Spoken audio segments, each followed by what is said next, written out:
बिस्मिल्लाहिर्रहमानिर्रहीम। अस्सलाम वालेकुम प्यारे प्यारे व्यूवर्स, क्या हाल चाल हैं, कैसे हैं आप लोग। तो ये हम आपके लिए लेकर आए हैं दुम्बे का नमकीन गोश्त, जो कि पेशावर का और कोयटा का बहुत ही बेहतरीन डिश है, बहुत फेमस डिश है।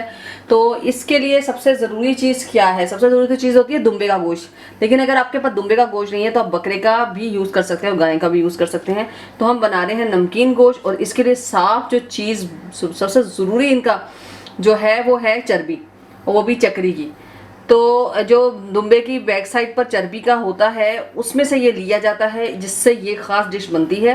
तो ये दुम्बे का जो गोश्त है वो 2 किलो है, और ये जो चर्बी है ये तकरीबन 400 ग्राम है। तो ये बड़ी ज़बरदस्त साफ़ सुथरी सी चर्बी मौजूद है। अब जल्दी से आते हैं कि बनाना कैसे है। बहुत आसान तरीके से बनता है और इसमें कोई मुश्किल नहीं है। दूसरी चीज़ जो इसमें डलती है वो होता है प्याज, हरी मिर्च और टमाटर। पेशावर में कई जगह पे डलते हैं और कई जगह पे नहीं डाले जाते, लेकिन टमाटर से थोड़ा कलर खूबसूरत हो जाता है, इसलिए मैं टमाटर यूज़ करूँगी। 2 अदद टमाटर हैं और 2 अदद प्याज हैं 2 किलो गोश्त के अंदर। टमाटर चाहें तो आप स्किप कर सकते हैं, मुझे अच्छा लगता है थोड़ा सा कलर, थोड़ा सा टेस्ट, क्योंकि बिल्कुल वाइट वाइट होता है। और ये हरी मिर्चें आप डाल सकते हैं, अदरवाइज आपने प्याज और हरी मिर्च डालनी है। सबसे पहले आप थोड़ा सा ऑयल, कोई सा भी या घी ले लें, क्योंकि गोश्त जो है वो जलने लग जाएगा, क्योंकि चर्बी को मेल्ट होने में टाइम लगेगा। और सबसे पहले हम इसमें डालेंगे लहसुन अदरक का पेस्ट, मोटा मोटा अधकुटा आपने इसके अंदर लहसुन अदरक का पेस्ट डालना है।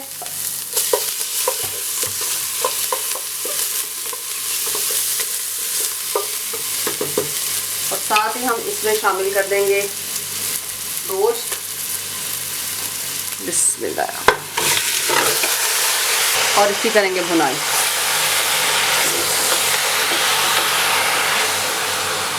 इसे इसकी भुनाई करके थोड़ा सा 5 मिनट के बाद में आपको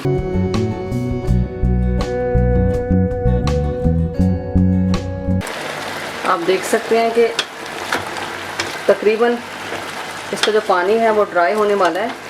अभी थोड़ा सा ये जो पानी है ये रहता है, इसको मैं बिल्कुल ड्राई करके आपको दिखाऊंगी। तो जब तक जो है इसे और ड्राई करते हैं, ताकि इसकी जो स्मेल है गोश्त की और पानी जो है वो दोनों ख़त्म हो जाए, उसके बाद दिखाते हैं। जी ये देख सकते हैं आप, इसका जो चर्बी है वो सारी पिघल के घी बन गया है। आप देख सकते हैं चर्बी बहुत कम नज़र आ रही है।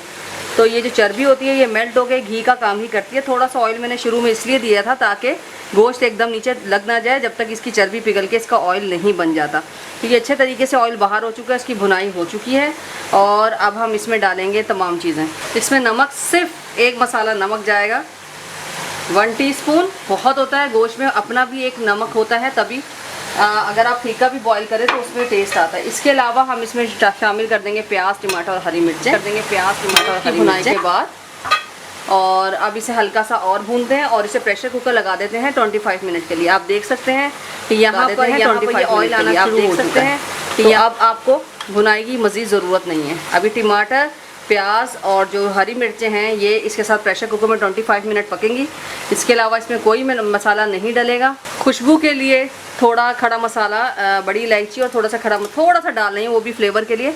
इसकी रेसिपी में ये नहीं बिल्कुल होता, सिर्फ नमक होता है। टमाटर आपकी मर्ज़ी है, पेशावर में कई जगह टमाटर डाला जाता है और कहीं नहीं डाला जाता। सिर्फ थोड़ा सा प्याज, लहसुन अदरक और हरी मिर्च के साथ इसको पकाया जाता है। अब इसे हम प्रेशर कुकर लगाएंगे 20। अब इसमें डालेंगे सिर्फ 1 गिलास पानी, क्योंकि इसने अपना पानी भी जो है वो रिलीज़ करना है, तो पानी ज़्यादा नहीं डालना। और अब हम इसमें डालेंगे, प्रेशर कुकर का कवर लगाएंगे और इसको 25 मिनट के लिए जो है विसल बजने के बाद 25 मिनट के बाद हम इसे खोल लेंगे, फिर देखते हैं इसका क्या बनता है। कुकर में 25 मिनट्स के बाद मैंने इसे निकाल लिया है। जब हमारे पास कुकर है तो फिर आटा लगा के पतीले पे और उसको पैक करके पकाने का कोई मकसद नहीं है, जब आपके पास एक फैसिलिटी है। हाँ, अगर आप गैस नहीं बचाना चाहते और कोयले हैं आपके पास, लकड़ी है, या घर पर ही आप गैस में हल्की आंच पर पकाना चाहते हैं, तो आप इसको आटा लगा के 2 से 2.5 घंटे के लिए रख दीजिए। और दूसरी बात इसके अंदर नोट करने की है वो ये कि टमाटर को छील कर, यानी पील ऑफ करके आपने टमाटर को इसके अंदर डालना है, ताकि छिलका जो है वो ना आए। अब इसमें प्याज और देखें टमाटर नज़र भी नहीं आ रहे, और ये सब इसका अपना ऑयल है जो कि बहुत ही, और अब गोश्त बहुत ज़बरदस्त गल चुका है। मैंने सिर्फ इसको हल्के हल्के हाथों से ड्राई करना है, बहुत ज़ोर से चमचे नहीं हिलाने आपने, जिससे ये है कि इसके गोश्त बिल्कुल टूट जाएगा। तो नमकीन का गोश्त बहुत ज़्यादा सॉफ्ट होता है, आम गोश्त से बहुत ज़्यादा सॉफ्ट रखा जाता है। और मैं आपको दिखाऊंगी भी इसका टेक्सचर। अभी तो मैं लाइट हाथों से इसकी करती हूँ भुनाई। और आप लोग देखें, और मैं इसको लाइट सिर्फ पानी ड्राई करना है और मुझे इसका जो है लगने नहीं देना, इतना आपका मकसद होना चाहिए मुझे, बस बाकी इसका जो है लगने नहीं देना, इतना आपका मकसद होना चाहिए।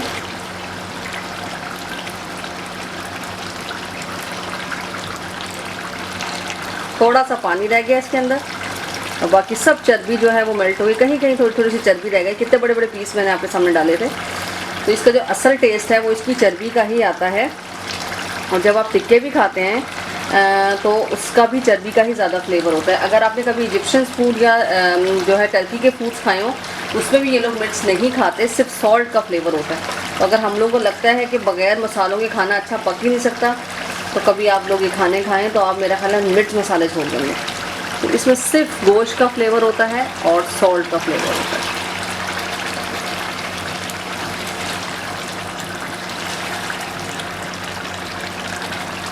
पानी काफ़ी हद तक ड्राई हो चुका है। ये जो है ये इसका चर्बी का ऑयल है, ये देखें आप कितना खूबसूरत है। अब लास्ट मोमेंट में बिल्कुल जब ये रेडी हो जाएगा तो अब आपके ऊपर डिपेंड करता है कि अगर आप चाहें तो ब्लैक पेपर इसमें डाल सकते हैं। लेकिन जो पेशावरी नमकीन है और जो इस उसमें बिल्कुल भी कोयटा और पेशावर में, क्योंकि वो बिल्कुल भी मिर्च नहीं खाते हैं, हल्की सी ग्रीन चिली का ही फ्लेवर वो लोग देते हैं। और ब्लैक पेपर ये है कि हम लोग जो हैं वो थोड़ा सा फ्लेवर देने के लिए डाल सकते हैं। और अगर आप चाहें तो थोड़ी सी काली मिर्च लास्ट में, शुरू में मत डालिएगा वरना काला हो जाएगा। तो ये ऑप्शनल है, इज़ अप टू यू। इसको बिल्कुल ड्राई करना है कि सिर्फ इसका ऑयल रह जाए, तो थोड़ी देर बाद आपसे मिलता है जी। तो आप देख सकते हैं पानी तकरीबन ड्राई हो चुका है और ये जो कुछ भी है ये सब इसकी ये चर्बी का ऑयल है, इसी का फ्लेवर होता है। और इतना मज़े का फ्लेवर होता है ना कि आप इसका अंदाज़ा ही नहीं लगा सकते जब तक आप खाएंगे नहीं। तो अब मैं डाल रही हूँ इसमें थोड़ी सी काली मिर्च। काली मिर्च ऑप्शनल है और ये काली मिर्च जो है ये डालने के बाद आपने चूल्हा बंद कर देना, क्योंकि इससे गोश्त काला हो जाता है। और काली मिर्च ऑप्शनल है, पेशावर में उसमें नहीं डाली जाती, लेकिन मैं थोड़ा सा स्पाइस के लिए डालूँगी नमकीन गोश्त में। और ये साथ ही मैंने फ्लेम बंद कर देना है। और काली मिर्च आपने खुद घर में पीसनी है, बाज़ार वाली नहीं डालनी, पूरी बेकार होती है, उसके अंदर पता नहीं क्या मिला होता है, तो खुद पीसा करें। तो ये हो गया जनाब। अब हम इसमें डालेंगे लेमन का थोड़ा सा जूस फ्लेवर के लिए। तो एक अदद लेमन डाल दीजिए, छोटा वाला, बिल्कुल नॉर्मल साइज़ का, और फिर मज़े कीजिए। तो अब मैं इसे डिश आउट करती हूँ, फिर आपको दिखाती हूँ। तो ये देखिए डिश में मैं निकाल रही हूँ और आप इसका टेक्सचर देखिएगा इसके शोरबे का। ये देखिए, ये इसके अंदर शोरबा होता ही नहीं, इसके अंदर तो होती ही चिकना ही है। और ये थोड़ी सी प्याज और टमाटर की ग्रेवी है और काली मिर्च और लेमन का जो यम यम खुशबू आ रही है। तो ये पूरा निकाल के ना मैं फिर आपको दिखाती हूँ जी व्यूअर्स। तो ये मैं निकाल चुकी हूँ। बहुत ही यमी और मज़े का ये जो है नमकीन जो है ये दुम्बे का गोश्त रेडी हो चुका है इसकी चर्बी के साथ। आप इसका टेक्सचर देखें, इसमें जो है ग्रेवी है वो सिर्फ ये इसके ऑयल की, प्याज की और हल्के से टमाटर की और काली मिर्च लेमन का थोड़ा सा फ्लेवर आ रहा है, जो कि बहुत ही यम लगेगा। नाइफ़ मैंने रखी हुई दिखाने के लिए आपको कि वो इसका गोश्त, ये चांपों का गोश्त तो मुझे इस कदर पसंद है ना जिसकी कोई हद नहीं, कि इसका गोश्त कितना टेंडर हो चुका है। ये हाथ लगाएंगे ये टूट जाएगा। तो गरम बहुत ज़्यादा है, मैं कोशिश करती हूँ कि आपको हाथ से भी तोड़ के दिखाऊं। तो ये देखिए कितना सॉफ्ट है ये गोश्त। ये ऐसे ऐसे हाथ में मलाई की तरह ही आ जाए, इतना ऐसे सॉफ्ट और टेंडर होना चाहिए। तो फ्लेवर भी यम है, बहुत मज़े का है भाई। तो अगर आपको ये पसंद आया है इंशाल्लाह ताला, तो फिर मैं दम पुख्त की भी रेसिपी लेकर आऊँगी। उसके लिए मुझे बहुत सारे लाइक, सब्सक्राइब और जो है शेयर चाहिए, और कमेंट्स में चाहिए कि आपको दम पुख्त चाहिए या नहीं। प्यार के साथ मिलते रहेंगे इसी तरह अच्छी और आसान तरीके से मैं आपके लिए डिशेस जो हैं वो लेके आती रहूँगी। अगर आपको हमारी डिशें पसंद आती हैं तो प्लीज़ इन्हें लाइक करें, सब्सक्राइब करें, बेल आइकन पे क्लिक करें और ज़्यादा से ज़्यादा शेयर करें। अल्लाह हाफिज़।